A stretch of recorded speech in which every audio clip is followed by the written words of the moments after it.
जय गुरुदेव। और दोस्तों, मेरे चैनल सिद्ध सावर मंत्र में आपका एक बार फिर से हार्दिक स्वागत है। और देखिए, आज मैं आपके सामने जो साधना बताने वाला हूँ वो साधना एक महाविद्या साधना है। और कहते हैं ना कि शत्रुओं पर बिजली की तरह कड़किए। जो आपके शत्रु हैं उन शत्रुओं पर बिजली की तरह प्रहार हो, तो इस साधना को अवश्य करना चाहिए। एकमात्र, हालांकि देखिए दूसरी साधनाएं भी हैं, बगलामुखी साधना है, छन्नमस्ता साधना भी है, लेकिन जो धूमावती साधना है वो शत्रुओं पर एक वज्र की तरह प्रहार करती है और बहुत तीव्रता के साथ में प्रहार करती है। लेकिन आप इस चीज़ का गलत अर्थ मत लगाइएगा कि जो मैं बोल रहा हूँ कि शत्रुओं पर बिजली की तरह कड़किए, यानी कि इसका तात्पर्य शत्रुओं को मटियामेट करना नहीं है और ना ही शत्रुओं को समाप्त करने का भाव है कि भाई शत्रु बिल्कुल ही समाप्त हो जाए। ऐसा तो खैर मैं बताता ही नहीं हूँ किसी को। देखिए, इससे जो मैंने आपको बताया ना कि शत्रुओं की पर बिजली की तरह कड़किए, इसका मतलब है कि आपका जो व्यक्तित्व है वो सूर्य के समान प्रखर तेजस्वी हो जाए, जिससे कि शत्रु तुमसे भयभीत रहे, आपके सामने खड़े ही ना हो सके वो। अब शत्रु कई प्रकार के होते हैं। रोग, ऋण, दरिद्रता पूर्ण रूप से नष्ट हो जाए, जिससे कि पत्नी भी पुत्र भी सही मार्ग पर आकर के आपके लिए सहायक हो सकें। कोई विश्वासघाती मित्र या व्यापार के पार्टनर आपके अनुकूल बन सकें, जैसा आप चाहते हैं वो वैसा करें। इस प्रकार से आपका जीवन ज़्यादा सुखमय हो सके और आनंदपूर्वक और श्रेष्ठ बन सके वो जीवन। ये तो शत्रुओं को समाप्त करने के लिए भाई तांत्रिक ग्रंथों में पता नहीं कितने कितने बड़े बड़े विधान बताए गए हैं, परंतु मेरा जो उद्देश्य है यहाँ पर वो शत्रुओं को अपने अनुकूल बनाने का है, उनकी शत्रुता को समाप्त करने का है। और आज के युग में केवल जो धूमावती साधना है वो सर्वश्रेष्ठ और तीव्रता के साथ प्रभाव देती है, जो धूमावती साधना है।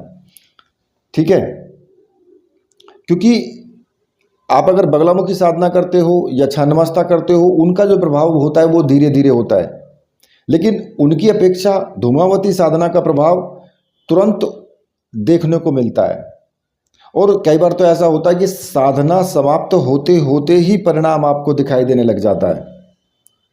और इस साधना के माध्यम से हम जो पीछे बताए हुए जो भी शत्रु हैं उन पर पूर्ण रूप से विजय प्राप्त कर सकें। अब इसीलिए उच्च कोटि के शास्त्रों में भी धूमावती को सर्वश्रेष्ठ साधना बताया गया है, जो उच्च कोटि के शास्त्र हैं। और साधक को किसी भी अमावस्या के दिन या फिर धूमावती जयंती के दिन, किसी भी दिन इस साधना को आप शुरू कर सकते हैं।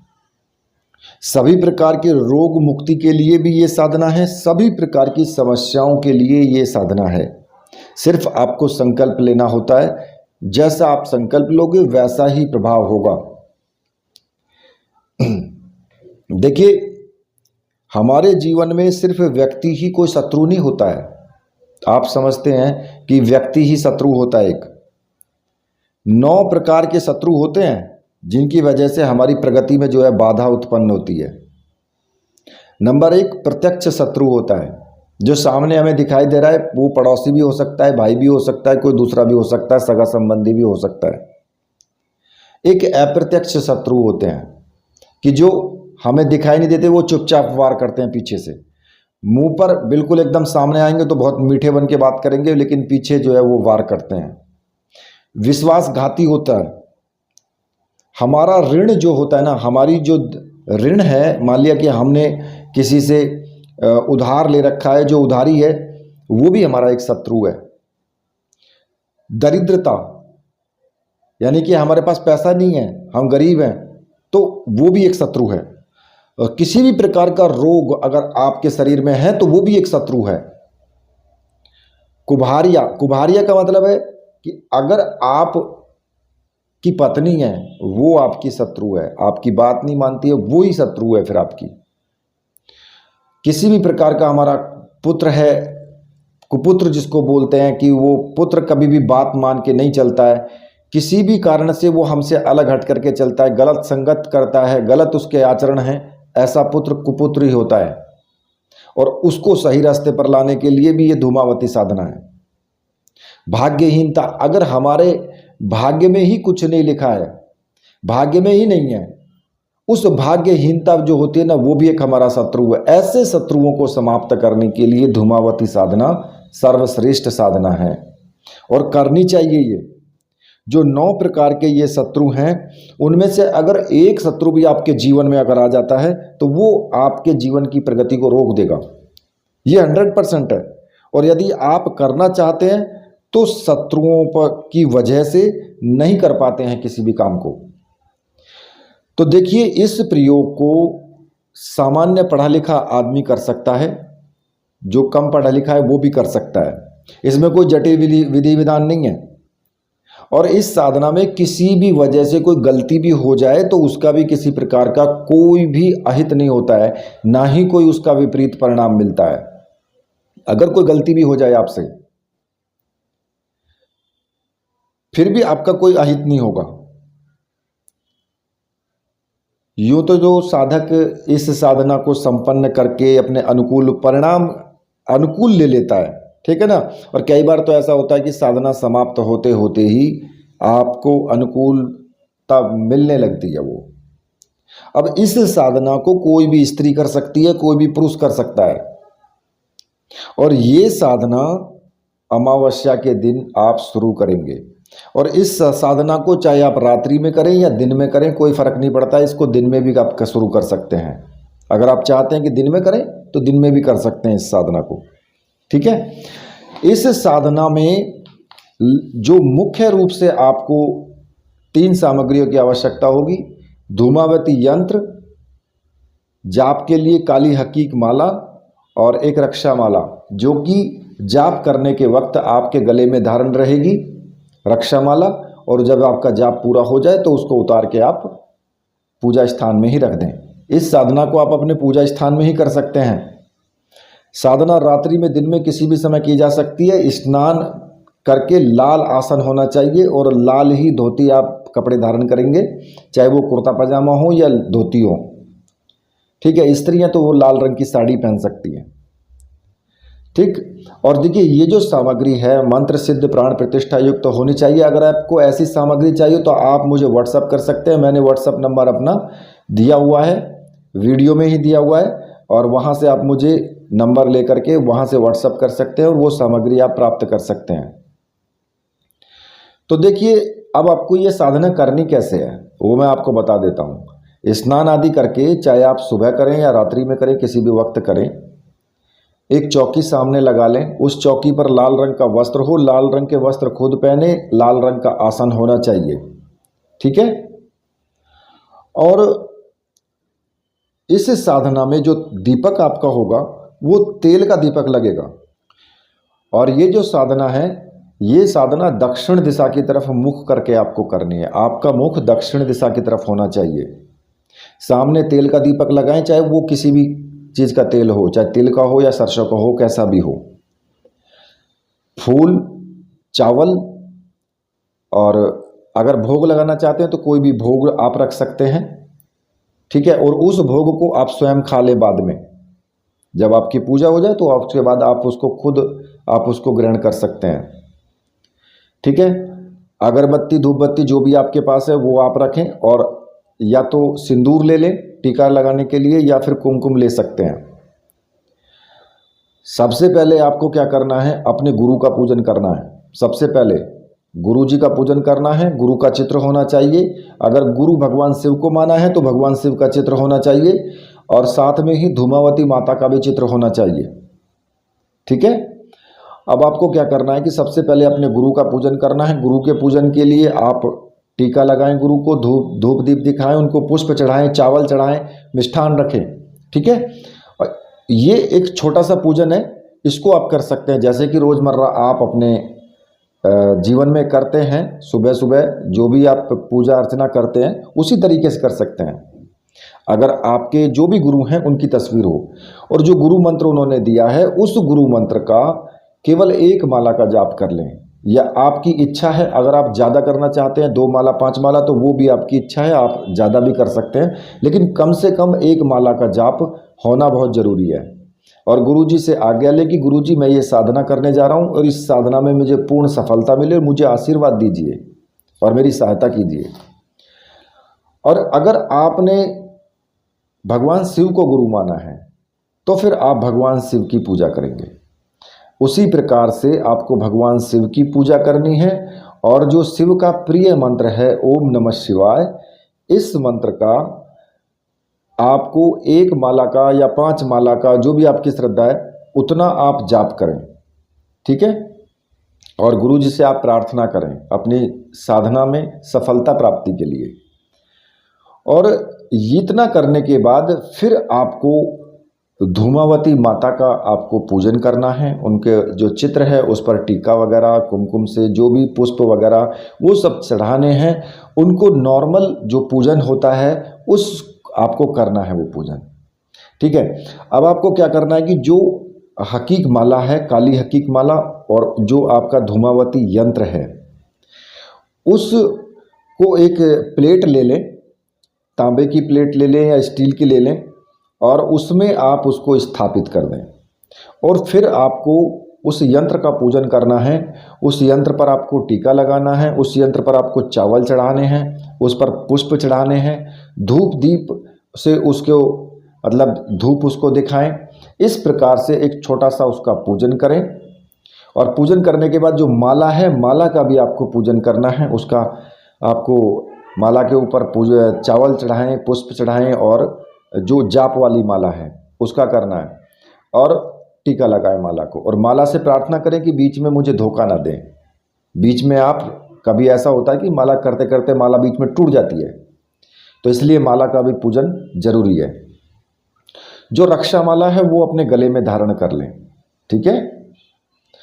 अब आपको क्या करना है कि आपको हाथ में जल लेकर के और संकल्प करना है कि अपना नाम लें, अपने पिता का नाम लें, अपना गोत्र, कि मैं समस्त प्रकार के शत्रुओं को समाप्त कर जीवन में सभी दृष्टियों से पूर्ण उन्नति चाहता हूं।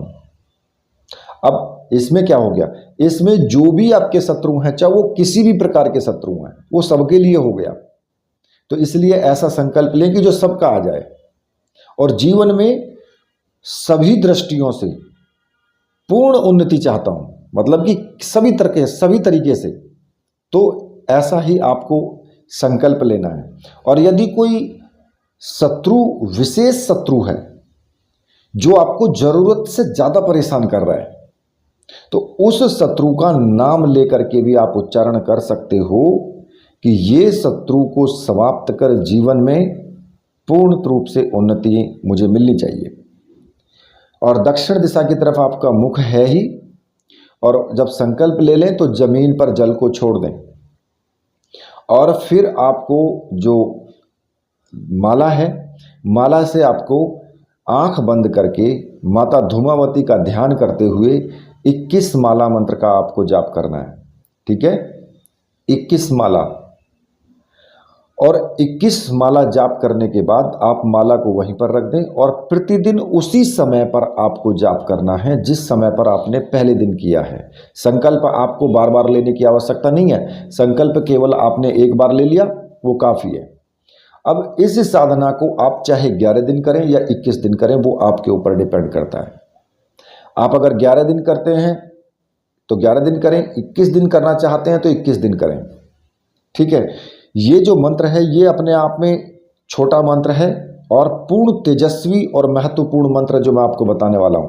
तो मंत्र इस प्रकार से है, धूम धूम धूमावती ठह ठह, छोटा सा मंत्र है, धूम धूम धूमावती ठह ठह, ये मंत्र है। और इस मंत्र का 21 माला का जाप करने का मतलब है ज़्यादा से ज़्यादा 1 घंटा आपका टाइम लगेगा, ठीक है।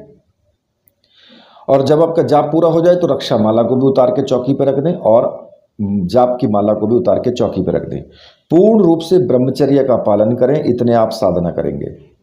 आचरण आपका शुद्ध होना चाहिए, ईर्ष्या आप किसी से नहीं करेंगे, चाहे वो शत्रु हो या कोई भी हो। किसी भी प्रकार का जो आप भोजन करते हैं या जो भी है, सात्विक जीवन आपको लेना है, सात्विक जीवन में रहेंगे और सात्विक भोजन ही आपको लेना है। मांस मदिरा ये सब चीज़ें बिल्कुल एकदम बंद, ऐसा कुछ नहीं करना है।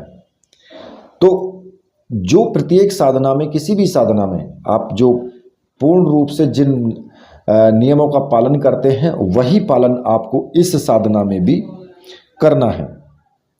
अच्छा, अगर आपको विशेष रूप से आपको साधना में पूर्ण सिद्धि आप चाहते हैं, अगर आप चाहते हैं कि मेरा मंत्र सिद्ध हो जाए, पूर्ण सिद्धि चाहते हैं, तो इस मंत्र का 1.25 लाख की संख्या में आपको जाप करें। और मैं तो कहता हूं कि 1.25 लाख नहीं, आप 1.5 लाख की संख्या में जाप करें, क्योंकि 25,000 फालतू करें। फालतू इसलिए कि आप हवन, मार्जन, तर्पण ये सब चीज़ें अगर नहीं करना चाहते हैं तो 1.5 लाख की संख्या में आप जाप कर लें तो 1.25 लाख हो जाएगा। और जो 25,000 जो ऊपर होगा वो आपका मार्जन, तर्पण और हवन का हो जाएगा, उसी में शामिल हो जाएगा वो। तो एक्स्ट्रा करने की आवश्यकता नहीं है। हवन वगैरह या फिर तर्पण, मार्जन जिनको नहीं आता है वो इस विधि से कर सकते हैं। तो 1.5 लाख की संख्या में आप जाप करें इसका, अगर विशेष सिद्धि आपको चाहिए तो, ठीक है। और ये कम से कम आप 21 दिन की साधना तो जरूर करें। और अगर आप 1.5 लाख मंत्रों का जाप कर रहे हैं तो फिर वो आपके ऊपर डिपेंड करता है कि आप कितने दिन में इस साधना को करेंगे। देखिए, 30 दिन से ज़्यादा नहीं होना चाहिए। 30 दिन के अंदर अंदर आप इस साधना के 1.5 लाख मंत्रों का जाप पूर्ण कर दें, ठीक है। और ये जो प्रयोग है, जब आपका ये प्रयोग संपन्न होगा तो आपके आगे के पूरे जीवन को संवारेगा, सुखमय बनेगा आपका जीवन, उन्नति आपके कदम चूमेगी। 100% है ये, क्योंकि ये एक महाविद्या है, ये कोई वैसी छोटी मोटी चीज़ नहीं है, महाविद्या साधना है ये, ठीक है। और इस साधना में आपको अनुभव भी होंगे, कुछ अनुभव आपको अच्छे होंगे, कुछ अनुभव आपको विशेष रूप से डरावने भी हो सकते हैं। तो इसलिए डरने की आवश्यकता नहीं है, गुरु पर अपने पर विश्वास रखें। और गुरु जो भी हैं आपके, उन पर पूर्ण रूप से विश्वास होना चाहिए, माता पर पूर्ण रूप से विश्वास होना चाहिए, क्योंकि माँ कभी किसी का बुरा नहीं करती है, कभी अहित नहीं करती है वो। लेकिन विशेषकर आप अपनी उन्नति के लिए कर रहे हो तो माता जरूर आपको विशेष प्रकार का आशीर्वाद प्रदान करेगी। ऐसा नहीं है कि आप उनकी पूजा कर रहे हो तो वो आपको मार देंगी आकर के। हाँ, वो अलग बात है कि वो अपने साधक की परीक्षा लेती हैं कि साधक हमारा कितना धैर्यवान है, कितना साधक के अंदर भाव है, वो सब चीज़ें देखती हैं। अनुभव का मतलब ही ये होता है, चाहे वो डरावने हो, चाहे वो सामान्य अनुभव हो।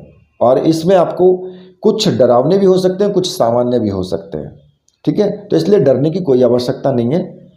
साधना के पथ पर वही इंसान चलता है जिस इंसान को तलवार की धार पे चलना आता है। सच्चाई ये है। अगर आप समझे कि साधना के पथ पर चलें तो समझो कि हम मर चुके हैं। साधना में बैठें तो अपने जीवन को मत समझो, समझ लो कि हम मर चुके हैं। अब ये समझ करके साधना में बैठोगे तो मार नहीं खाओगे, आगे बढ़ते चले जाओगे, डर आपका बिल्कुल बाहर निकल जाएगा। जब मौत का डर नहीं होगा ना तो फिर डर किसी से नहीं लगता फिर। तो इसलिए आप ये साधना इस प्रकार से करें, और ये साधना बहुत महत्वपूर्ण साधना है। इसी के साथ अब मैं वीडियो को यहीं पर समाप्त करता हूँ। तो मेरे साथ बोलिए, बोलिए वीर बजरंगबली हनुमान जी महाराज की जय, बोलिए मेरे परमहंस गुरुदेव की जय।